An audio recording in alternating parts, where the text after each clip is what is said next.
नमस्कार दोस्तों, स्वागत है आपका हमारे चैनल भक्ति व्रत कथा में। आज के वीडियो में हम आपको पितृ पक्ष में पीपल के पेड़ को सींचने की एक पुरानी कहानी सुनाएंगे। एक बार एक गांव में रामू नाम का एक किसान रहता था और उसकी पत्नी का नाम विमला था। रामू खेती करके अपना परिवार चलाता था, जबकि विमला घर पर जानवर पालती थी जिनसे उन्हें दूध और दही मिलता था। रामू और विमला को एक बहुत बड़ा दुख था कि उनके कोई संतान नहीं थी। जब भी उनके बच्चे होते वो जल्द ही मर जाते थे।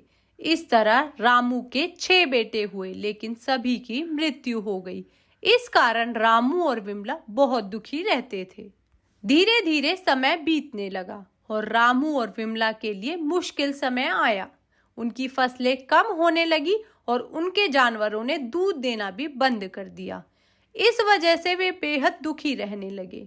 एक दिन वे खेतों में बैठे थे, तभी रामू की नजर सूखे हुए पीपल के पेड़ पर पड़ी। रामू और विमला पीपल के पेड़ के नीचे खड़े होकर अपने दुखों के बारे में बात कर रहे थे। बात करते करते वे जोर जोर से रोने लगे। तभी वहां से एक महात्मा गुजरे। उनके रोने की आवाज सुनकर महात्मा उनके पास आए और पूछा कि वे क्यों दुखी हैं।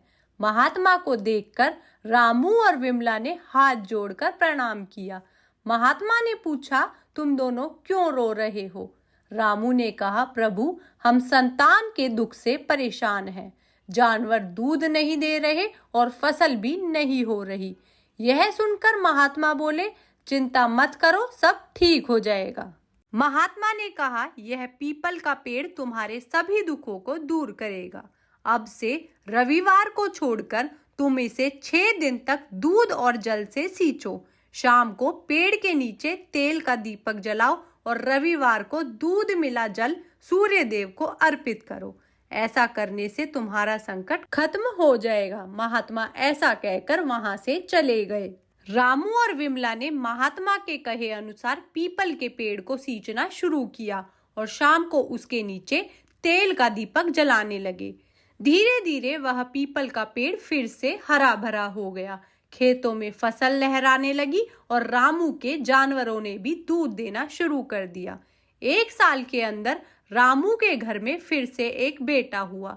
अब रामू और विमला बहुत खुश थे, क्योंकि उनके जीवन के सभी कष्ट दूर हो गए थे। उनके घर में सुख, समृद्धि और संतान का वास हो गया। एक दिन रामू और विमला अपने खेतों में पीपल के पेड़ को सींच रहे थे। तभी उन्हें फिर से महात्मा के दर्शन हुए। अपने पुत्र के साथ उन्होंने महात्मा को प्रणाम किया और कहा, प्रभु, आपके आशीर्वाद से हमें संतान, सुख और संपन्नता मिली है। महात्मा बोले, यह मेरा आशीर्वाद नहीं बल्कि तुम्हारे पितरों का आशीर्वाद है, जिनका दोष तुम पर था। पितृदोष लगने से घर में संतान नहीं होती, कर्ज बढ़ता है, लक्ष्मी चली जाती है और दरिद्रता आ जाती है। मृत्यु का भय भी बना रहता है। इसलिए हमेशा अपने बच्चों को खुश रखना और पीपल के पेड़ की पूजा करते रहना। ऐसा कहकर महात्मा वहां से चले गए। रामू और विमला अपने पुत्र के साथ मिलकर रोजाना पीपल के पेड़ को सींचते रहे और जय पीपल देव, जय पितृ देवता का जाप करते रहे। अगर आपको हमारी यह वीडियो पसंद आई हो तो कृपया लाइक और शेयर करें और चैनल को सब्सक्राइब करना ना भूलें। जय पीपल देव, धन्यवाद।